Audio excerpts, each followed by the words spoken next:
하나님을 보면 행복합니다. 아멘. 하나님을 보면 아멘. 행복합니다. 라는 제목으로 하나님의 말씀 선포하고 함께 듣도록 하겠습니다. 사람이 살면서 내가 무엇을 하는가?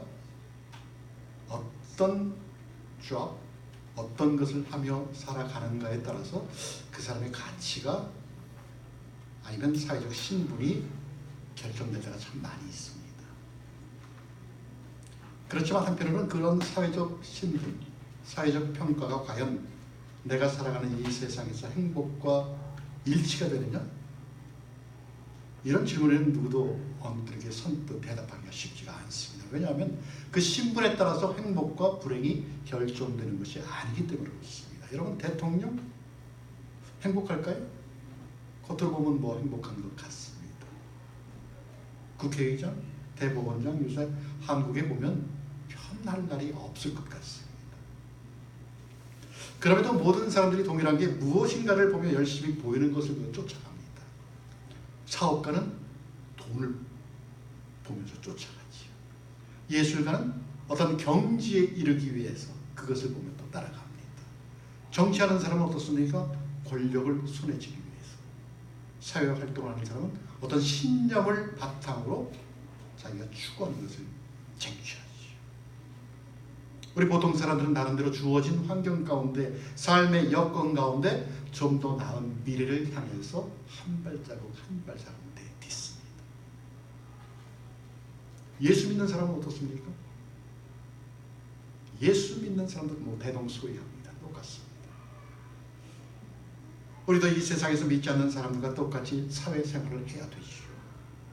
믿는 사람들이 따로 산속에 가서 사는 것 아니지 않습니까? 세상에 살면서 세상 사람들과 어울려 살면서 사회 활동을 해야만 합니다. 그들과 똑같이 우리가 역시 무엇인가 각자가 성취하려고 하는 어떤 목표를 앞에 두고 쫓아갑니다. 때로는 뛰기도 하고.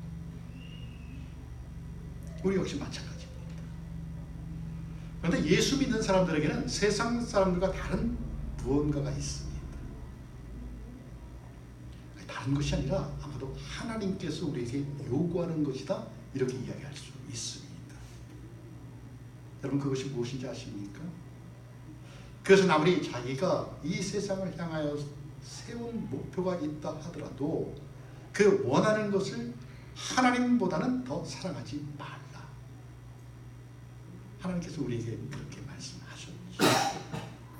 그러니까 어떤 상황, 어떤 환경, 어떤 형편에 이를 때라도 하나님을 우선하지 말라는 것입니다. 내가 추구하는 것이, 내가 목표하는 것이, 내가 목적하는 것이, 내 형편 때문에, 내 사정 때문에 하나님을 뒤로 제껴놓지 말라는 이야기입니다. 여러분, 대단히 중요합니다. 또 어떻게 보면 대단히 어렵습니다.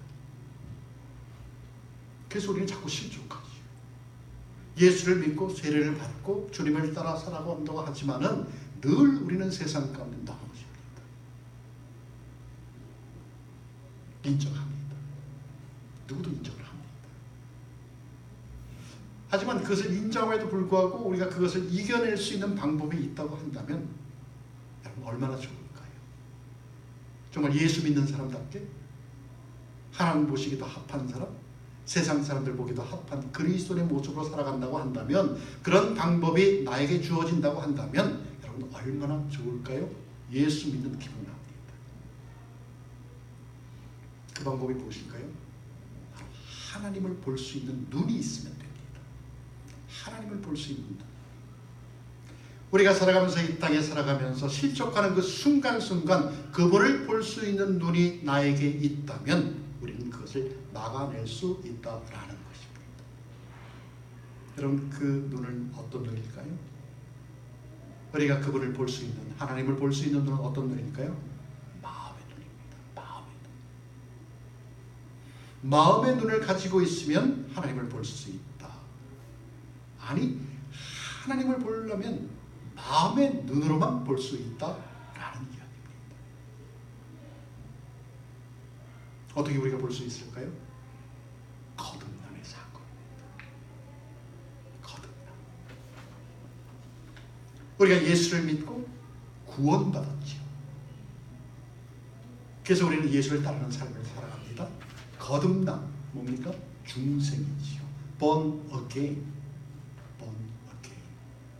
성령께서 우리로 하나님 나라의 발을 들여놓게 한 사건, 중생, born again, 거듭남.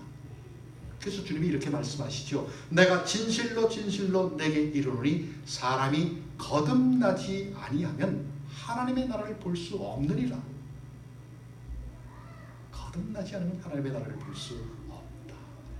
바꿔 말하면 누구든지 성령으로 거듭나면 하나님의 나라를 볼 수 있다라는 이야기입니다. 오늘 우리가 읽은 말씀도 그것을 말하고 있지 않습니까? 8절에 무엇이라고 얘기합니까? 마음이 청결한 자는 복이 있나니 저희가 하나님을 볼 것이며. 아멘. 마음으로 하나님을 본다는 이야기입니다. 마음으로. 마음의 눈으로 하나님을 보는 것은 무엇이라고요? 복되다. 이렇게 이야기합니다. 주님께서 말씀하시는 것이죠. 그러나 이 마음의 눈을 누구나 다 갖습니까? 아니요. 청결한 사람만이 이 눈을 가질 수 있다는 것이, 그 사람이 복이 있다는 것이지. Blessed are the pure in heart, for they will see God. 하나님을 볼 수 있는 방법이 마음의 눈으로 보는 것인데 그 마음이 청결해야 하나님을 볼 수 있다. 청결하지 않으면 볼 수 없지. 여러분, 이 청결하다는 의미 속에는 두 가지 뜻이 있습니다. 첫째는 깨끗하다. 깨끗하다. 우리 몸에 있는 눈은 하루에 약 25,000번을 깜빡깜빡거린다고 합니다. 왜 그럴까요? 깜빡거리면서 눈물샘에서 나오는 액으로 안구를 깨끗게 하기 때문에 그렇습니다. 씻어내리는 것이죠. 계속적으로. 그래서 작은 먼지 하나라도 눈에 남아있지 않기 위해서 깜빡깜빡합니다. 그렇기 때문에 여러분, 우리가 만물을 볼 수 있지 않습니까? 세상을 볼 수 있고 내 옆에 있는 사람을 볼 수 있고 책을 보면서 읽을 수도 있고. 만약 이런 기능이 약화가 되면 어떻게 됩니까? 시야가 뿌얘지죠. 무언가가 낀 것 같은 뿌얘짐. 그래서 제대로 잘 안 보입니다. 사람과의 관계도 마찬가지 아닐까요? 사람과의 관계. 눈을 깨끗게 할 수 있는 눈물샘과도 같은 그런 조정 능력이 우리에게 결여되어 있으면 대인관계가 늘 불편합니다. 그래서 조금만 말해도 그냥 화나고 짜증나고 오해하고 미워하고. 여러분, 사람이 미워지면 어떻게 될까요? 사람이 미워지면 어떻게 됩니까? 찝찝하죠. 보기가 거북하잖아요. 아이, 저 사람 안 봤으면 좋겠어. 왜 맨날 내 앞에 나타나는 거야? 그러다가 여러분, 용서할 수 없는 지경에까지 이르면 어떻게 됩니까? 그래서 마음의 불길이 계속 타오르면 그때는 눈이 아예 닫혀집니다. 보기 싫은 것이죠. 그런데 여러분, 예수 믿는 사람은 그 상대방만 안 보이는 게 아니라 하나님도 안 보입니다. 마치 눈을 감고 있어도 눈에 무엇인가가 덮이면 잘 안 보이는 것 같은 이치. 눈을 뜨고 있어도 눈물샘이 없으면 뿌옇게 되어서 보이지 않는 것과도 같은. 여러분, 거짓말 함부로 해보십시오. 거짓말을 막 그냥 내 마음대로 막 해보십시오. 그러면 하나님을 옆에 두고도 못 봅니다. 왜요? 마음이 더러워졌기 때문에. 그러니까 마음이 깨끗하지 못하고 더러워지면 하나님은 멀어진다라는 이야기입니다. 멀어지면 어떻게 됩니까? 멀어지면 죄를 짓게 되어 있습니다. 죄. 그것이 인간이죠. 그래서 우리는 항상 내가 죄인임을 고백하고 그 죄를 씻어내는 고백을 하죠. 하나님, 지난 한 주간도 하나님 만드신 세상 가운데 내가 살았는데 참 참 내가 생각하기에 참 잘 살았다고 생각을 했는데 돌아보니 참 부족한 부분, 연약한 부분이 많았습니다. 이렇게 기도를 하죠.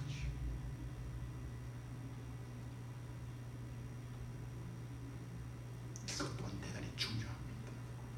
왜냐하면 우리는 완전한 사람이 아니기 때문에 날마다 하나님 앞에 무릎 꿇어 기도를 해야 한다는 것입니다. 두 번째로 청결한 의미는 깨끗할 뿐만 아니라 우리의 마음이 갈리지 않는다. 갈리지 않는다는 이야기입니다. 다시 말하면 이중적인 마음이 아니다 라는 이야기입니다. 위선적인 마음이 아니다 라는 이야기입니다. 이것이 바로 청결의 의미입니다.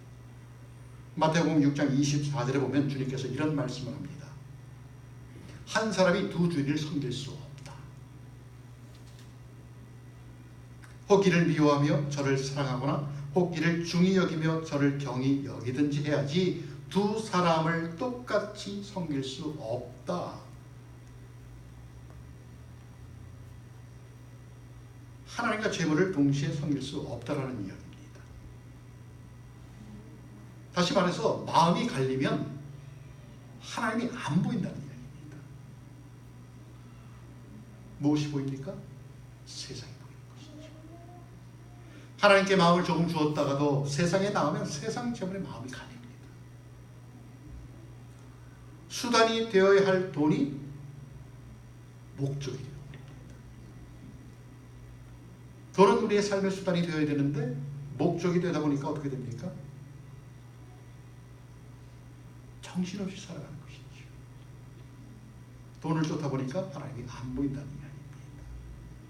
그래서 오늘 성령께서 우리에게 이렇게 묻습니다. 너는 하나님을 보고자 하는 거룩한 열망이 있느냐? 하나님을 보고 싶고 하나님께 더욱더 가까이 가서 그분을 알고 싶은 거룩한 열망이 너에게 있느냐? 그런 열망이 있다면 너는 너의 마음을 더럽히는 것을 제거해야 한다 라고 우리에게 말씀합니다. 우리 마음을 갈라놓는 것들을 금해야 한다는 것이죠. 두 마음 품지 마라 이런 이야기입니다. 야고보 사도는 야고보서 4장 8절에서 이렇게 말씀합니다. 두 마음을 품은 자들아 마음을 성결케 하라. 여러분 하나님 보시기 원하십니까? 아멘. 두 마음 품지 말아야 합니다. 그렇죠. 예수님께서는 이렇게 마음을 정결케 하여 하나님을 보는 자, 그 사람에게 굉장히 복이 있다라고 이야기를 합니다. 마음이 청결한 자는 복이 있다. 왜냐하면 하나님을 볼 것이기 때문에. 다른 말로 하면 마음이 청결해서 하나님을 보는 사람은 정말 행복한 사람이다 라는 이야기입니다. 행복하다. 여러분 행복하고 싶지 않습니까?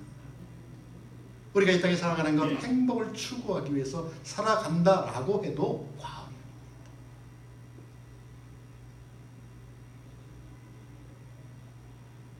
하나님을 보는 사람, 행복한 사람. 눈을 뜨나 눈을 감으나 하나님만 눈앞에 보이는 사람, 마음에 하나님으로 가득 채워 있는 사람. 여러분 이런 사람만큼 이 땅에 살아가면서 만족하는 사람이 어디 있을까요? 하나님만 내 안에 가득 차 있다면 여러분 만족하지 않을까요? 저와 여러분이 그런 줄을 믿습니다. 이런 사람에게 두려움이 없습니다. 세상 것 안 가져도 두렵지 않죠. 여러분 하나님이 보이는 사람을 누가 두렵게 할 수 있을까요? 내 앞에 하나님이 보이는데 내 마음속에 하나님이 있는데 누가 나를 두렵게 할 수 있을까요? 여러분 그 사람의 마음속에 어떻게 불만이 쌓일 수 있을까요? 모든 것이 되는 하나님이 그 눈을 가득 채우고 있는데 여러분 무엇이 불만일까요? 여러분 그런 사람이 어떻게 세상을 향해서 좌절할 수 있을까요? 어떻게 탄식할 수 있을까요? 어떻게 절망할 수 있을까요? 없지요. 그래서 하나님을 보는 자는 복이 있다, 행복하다 이렇게 말씀하는 겁니다. 여러분 그렇습니다. 하나님을 보는 사람은 행복합니다. 한번 우리 옆에 물어보시겠습니까? 하나님이 보이십니까? 하나님 보이십니까?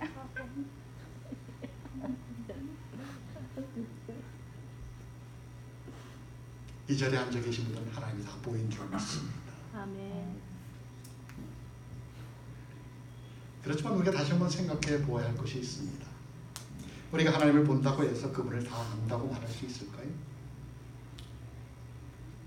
내 마음속에 하나님이 살아계신 것을 느끼는데 나는 하나님을 다 알아, 이렇게 자신 있게 이야기할 수 있을까요? 여러분, 하나님을 얼마나 아십니까? 우리가 아는 하나님은 정말 광대하신 분인데 여러분은 그분에 대해서 얼마만큼 알고 있느냐는 이야기입니다. 전부 다요? 아니면 조금? 우리가 아는 하나님에게는 품성이 있습니다. 하나님의 품성, 속성이라고 이야기하죠. 거룩하신 품성, 거룩하신 품성, 사랑의 품성, 전지전능하신 품성, 무소부재하신 품성, 그리고 영이시기에 어제나 오늘이라 영원토록 동일하신 하나님, 그 품성. 여러분, 이 초자연적인 하나님의 품성을 우리는 얼마나 알고 있을까요? 실제적으로 우리는 우리가 경험하는 하나님만을 알게 됩니다. 하나님의 품성이 여러 가지가 있는데 실제로는 우리가 이 땅에 살아가면서 우리가 경험하는, 우리가 체험하는, 실제하는 하나님의 품성만을 우리는 경험하게 됩니다. 다시 말하면 내가 처한 형편에 따라서 정말 나에게 정말 은혜가 되는 하나님의 일부분만을 알게 되고 보게 되고 경험하게 된다는 것입니다. 여러분, 아브라함이 나이가 75, 75세에 하나님으로부터 기가 막힌 약속을 받았습니다. 어떤 약속인지 아시죠? 내가 너에게 아들을 주마. 아브라함이 아들이 없었잖아요. 자식이 없었잖아요. 75세가 되기까지 자식이 없었는데 하나님께서 내가 너에게 75세지만 아들을 주겠다. 여러분, 아브라함이 어떻게 했을까요? 펄쩍펄쩍 뛰죠. 이야, 이제 나에게도 자식이 생겼구나. 그러면서 너에게 주는 그 아들을 통해서 전 세계 사람들이 복을 받을 것이다. 여러분, 얼마나 기분이 좋을까요? 황홀할까요? 내 자식을 통해서 전 세계 사람이 복을 받는다는 하나님의 약속을 받았으니 얼마나 좋을까요? 기뻐 펄쩍펄쩍 뛰죠. 그런데 여러분, 말이 됩니까? 75세에 아들을 낳는다는 게 말이 됩니까? 그런데 아브라함은 그것을 믿었습니다. 아브라함은 그것을 믿었어요. 여러분, 75세라면 지금도 그렇지만 그 당시에도 아들을 낳기에는 너무 노쇠한 나이입니다. 만약에 그렇더라도 하나님께서 자식을 주신다고 하셨으니까 한 1년, 한 2년 이때쯤 빨리 줘야죠. 그런데 얼마 만에 주었습니까? 25년을 기다려갖고 100살이 되니까 그때 아들을 낳았습니다. 여러분, 어떻습니까? 25년을 기다렸습니다. 어떻게 보면 아브라함에게는 시련의 시간입니다. 자기도 몸이 늙어가고 아내도 늙어갑니다. 옛날이나 지금이나 늙은 몸에서 자식 낳기는 정말 하늘의 별따기입니다. 40만 넘어도 자식 갖기가 힘든데 뭐 때에 따라서는 50 넘은 사람도 있기는 있습니다. 그러나 여러분, 90에 아이를 낳는다? 생각이 됩니까? 하나님께서 주신다고 했는데 세월이 흘러갑니다. 1년, 2년, 10년, 20년, 25년 되어서 아들을 가졌습니다. 여러분, 그러한 아브라함이 보았던 하나님은 어떤 하나님일까요? 그렇게 기다리면서 보았던 하나님은 어떤 하나님일까요? 사도 바울은 로마서 4장 21절에서 아브라함이 본 하나님을 이렇게 표현합니다. 약속하신 그것을 또한 능히 이루실 줄을 확신하였노니. 확신했다고. 여러분, 아브라함은 기다렸지만 기다리는 그 순간까지도 이루시는 하나님을 봤다는 이야기. 이루시는 하나님. 날마다 쳐다봤죠. 이제나 주나 저제나 주나. 그러나 그 확신을 거둬들이지 않았습니다. 성실하신 하나님은 절대로 거짓말을 하시는 분이 아니에요. 그러므로 하나님은 반드시 나에게 아들을 주실 것이야. 그리고 그 하나님은 내가 늙은 몸이 되어 죽은 것 같이 되었어도 반드시 내 몸에서 생명이 태어나게 하실 전능하신 하나님이시다. 확신했지요. 이렇게 생각하고 하나님을 봤더니 어떤 하나님이 보입니까? 그 전능하신 하나님. 25년을 쳐다보다가 드디어 이삭을 갖게 됩니다. 귀한 아들이죠. 여러분, 다윗 아시죠? 다윗이 사울을 피해서 정치적 망명을 했습니다. 돌아다니는 것이죠. 도망가는 것이죠. 사울이 쫓아와서 죽이려고 하니까 도망가는데 다윗에게 600명의 용사가 붙었습니다. 여러분, 날마다 산으로 들로 도망가야 되는 신세, 그것도 혼자 몸이 아니라 600명을 이끌고 도망가야 되니까 여러분 얼마나 힘들었을 거예요. 또 먹을 것 구하기가 얼마나 힘이 들었을 거예요. 정말 입에 풀칠하기도 힘들지 않았을까요? 그렇게 어려운 상황에서 다윗은 어떤 하나님을 보았을까요? 정말 목자처럼 푸른 초장으로 인도하시고 쉴만한 물가로 인도하시는 하나님을 봤습니다. 자기 형편이 그러니까 그런 하나님만 보이는 것이죠. 그래서 무엇이라고 찬양합니까? 여호와는 나의 목자시니 내게 부족함이 없으리로다. 아멘. 그런 하나님을 매일 봤다는 거예요. 그렇게 하나님께 합한 자인 다윗도 실수할 때가 있었죠. 자기 부하 장수인 우리아의 아내를 범합니다. 아내를 빼앗은 것이죠.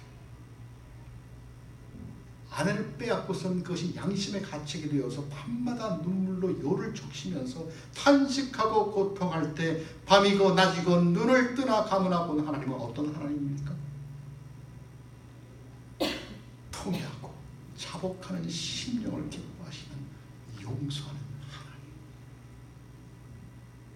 그 하나님만 쳐다보고 살았다는 이야기. 자신이 그렇게 처했으니까. 여러분, 검은 아프리카 대륙을 향해서 나갔던 리빙스턴. 정말 아무것도 없는데 백인이라고는 한 번도 발을 디뎌놓지 않았던 그 땅을 향해서 하나님의 봉을 들고 들어간 리빙스턴. 그 마음속에는 어떤 하나님이 있었을까요?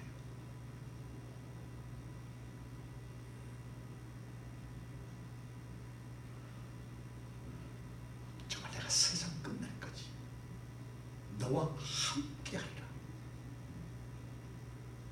네가 동으로 가든 서로 가든 남으로 가든 북으로 가든 너가 가는 그곳 내가 끝까지 너와 함께하리라. 그렇게 말씀하신 하나님을 붙들고 그 검은 대륙으로 들어갔습니다. 무서운 정글 아닙니까? 한 번도 백인이 들어간 적 없던 그 검은 대륙을 향해서 담대하게 들어갔던 리빙스턴. 그 마음속에는 내가 세상 끝날까지 너와 함께 하리라는 확신이 있기 때문에 들어갔어.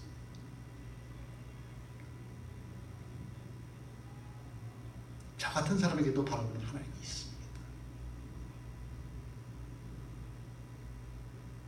정말 수많은 교회가 있는데도 불구하고 한 영혼을 소중히 여길 수 있는 교회, 그리고 그 한 영혼이 교회인 것을 선포하게 하는 교회를 맡겨주신 그 하나님 앞에 제 자신이 연약하니까, 나약하니까 자꾸 넘어지고 자꾸 고통스러워하고 자꾸 진통하니까, 그럴 때 기도하면서 저에게 보이는 하나님이 어떤 하나님입니까? 불쌍히 여기시는 하나님이 저에게 보입니다. 긍휼함을 나타내시는 하나님. 나는 감당할 수 없는데,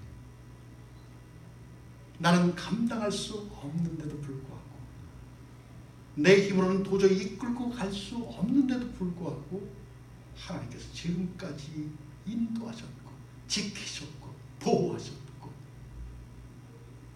그래서 제 눈에는 정말 긍휼을 베푸시는 하나님, 불쌍히 여기시는 하나님이 제 눈에 보인다는 이야기입니다. 여러분, 그래서 힘을 내주시오. 사람의 힘도 날 수 없는 것 아닙니까? 그 하나님을 제가 보기 때문에 저는 그 하나님을 보면서 힘을 얻습니다. 여러분에게는 어떤 하나님이 보이십니까?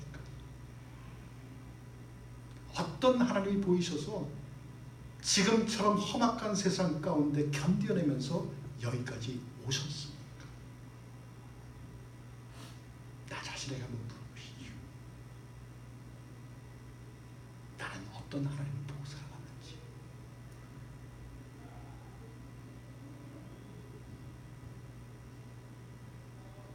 혹시 여러분 눈에 아브라함이 보았던 하나님이 보이십니까? 혹시 여러분의 눈에 다윗이 보았던 하나님이 보이십니까? 아니면 리빙스톤이 보았던 하나님이 보이십니까?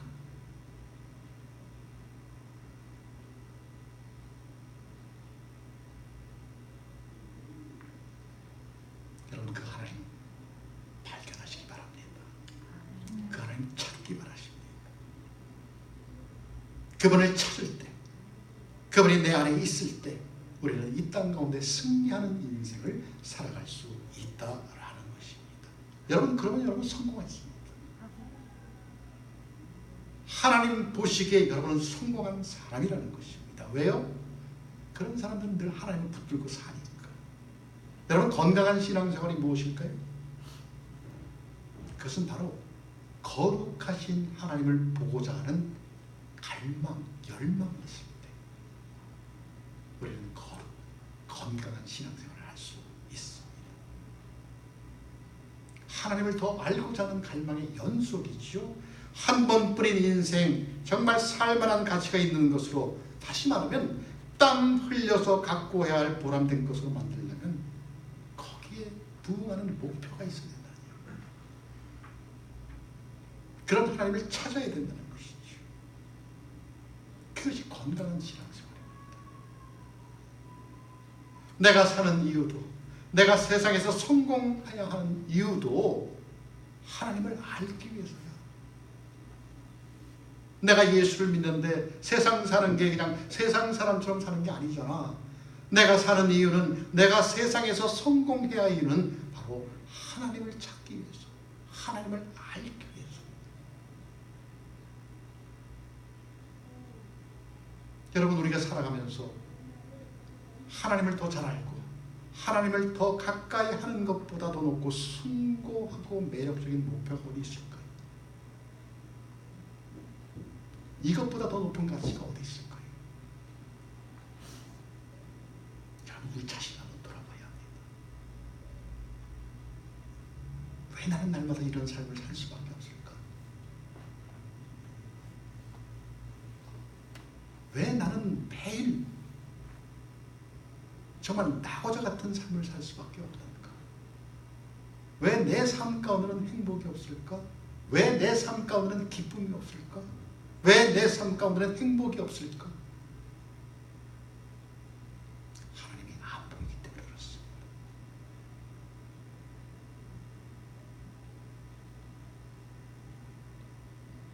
어쩌면 우리 마음이 청결하지 못할지도 모릅니다. 무엇인가로 내 마음이 더러워져 있을지도 모릅니다. 아니면 마음이 갈려 있을지도 모릅니다. 그렇기 때문에 하나님이 보여도 희미하게 보이는 것이죠. 뿌옇게 보이시죠. 확실한 진상이 나타나야 되는데 허상이 나타납니다. 여러분, 희미하게 보이는 것이 어떻게 나에게 힘을 줄 수 있습니까? 여러분, 희미하게 보이는 것이 어떻게 나에게 용기를 줄 수 있습니까? 여러분, 하나님이 희미하게 보이는데 어떻게 나에게 소망을 줄 수 있습니까?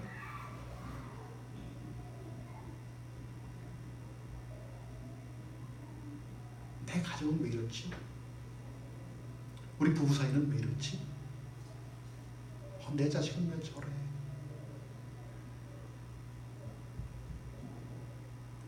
그럼 때는 우리가 그런 삶을 살아갑니다.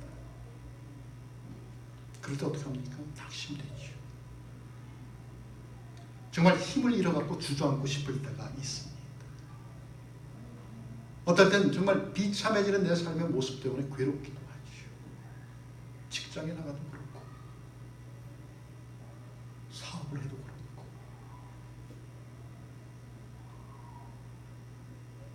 여러분, 하나님을 찾아야 합니다. 하나님이 안 보이면 우리는 세상 가치 기준에 넘어질 수밖에 없습니다. 하나님이 내 눈에 보이면, 내 마음속에 보이면 세상은 두렵지 않습니다. 여러분, 반전이 있어야죠. 우리가 예수 믿으면 반전이 있어야 됩니다. 우리 마음의 눈에 하나님이 보여야 합니다.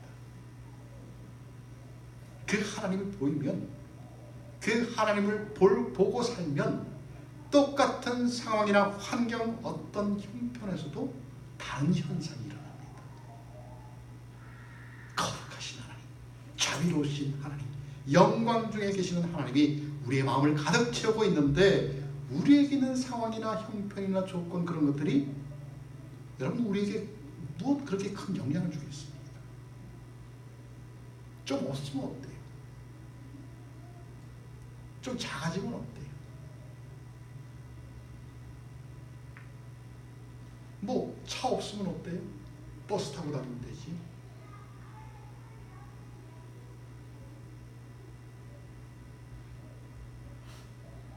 여러분, 이것이 그리스도로 살아가는 모습 아닐까요?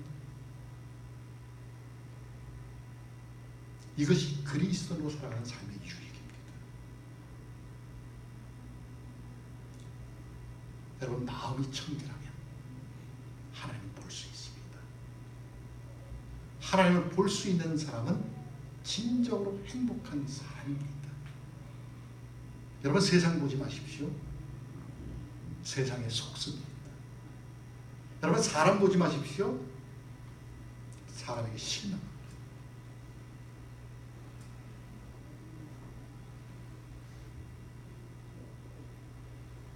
남편 보고, 아내 보고, 자식 보고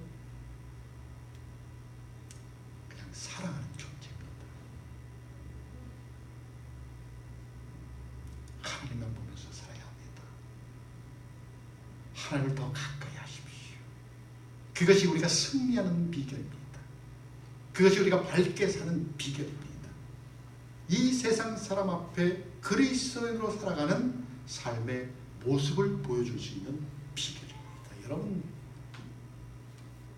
이것이 예수 믿는 우리의 바라는 삶이 아닙니까? 그래서 우리는 이렇게 기도해야 합니다. 이렇게 기도해야 되죠. 주님, 예수님을 바라보고 그 하나님을 날마다 쳐다보는 사람은 세상이 요동쳐도 절망하지 않는다는 것을 믿습니다. 그 믿음 헌신짝처럼 버리지 말게 하여 주옵소서.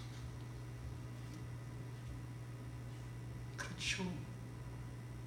믿음의 주여 온전케 하시는 예수님을 바라보고 그 하나님을 날마다 쳐다보는 사람은 세상이 요동쳐도 좌절치 않고 절망하지 않는다는 것입니다. 문제는 하나님이 보이느냐 안 보이느냐. 하나님이 보여도 희미하게 보이느냐, 뚜렷하게 보이느냐, 작게 보이느냐, 크게 보이느냐, 그런 것이죠. 여러분, 마음이 청결한 자는 복이 있나니 저희가 하나님을 볼 것이며, Blessed are the pure in heart, for they will see God. 예수님의 말씀입니다. 마음이 청결하여 하나님을 보고 날마다 사는 사람은 정말 행복한 사람이라고 예수님이 말씀하셨습니다. 그런 사람을 세상이 어떻게 감당할 수 있느냐? 그런 사람을 누가 이길 수 있느냐? 그런 사람이 어떻게 좌절할 수 있겠느냐? 절망할 수 있겠느냐? 불평, 불만할 수 있겠느냐? 하나님을 보면서 사는 사람은 이 세상이 감당할 수 없는 강한 자, 강자가 된다는 이야기입니다. 여러분, 이와 같은 사람이 되시기를 기도합니다. 이와 같은 저와 여러분이